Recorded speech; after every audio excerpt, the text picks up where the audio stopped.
So what would you say was your like pinnacle moment in your career then that was like, okay, this is what's kind of catapulted me into, you know, the comedy scene and really kickstarted your career?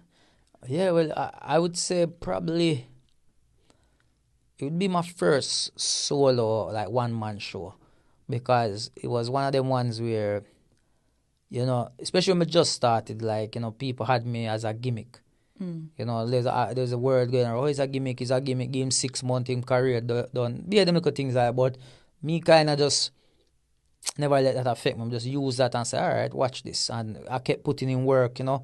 I was making a name for myself. Like, people were like hearing about me. I was going on shows and I was going on stages and doing well, you know what I mean? And I was taking my time moving up the game from open act where people's like, no, we can't put him as an open act no more. I'm good. Put him up until, you know, I was headlining shows. Yeah. So I say, you know, I want to do a one-man show because I feel like I have enough material to do an hour. And, you know, I plan it. I do I book the O2 Indigo in London. I'm say, yo, I forgot to do this, you know.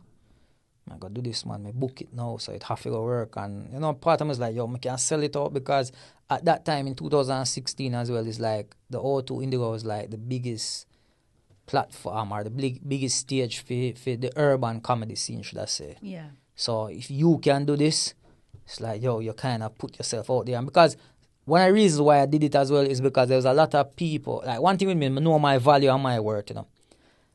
I rather not do something than do it for cheap. Put it that way. Yeah. You understand what I mean? I do. So if you're not going to pay me what I want, then I'm not do it. You know you were. I'm not sick. You understand what I Yeah. mean?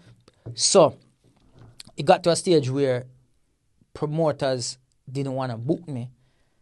Or they want to book me, but they didn't want to pay me. Right. What I felt was reasonable to ask for at the time. Yeah.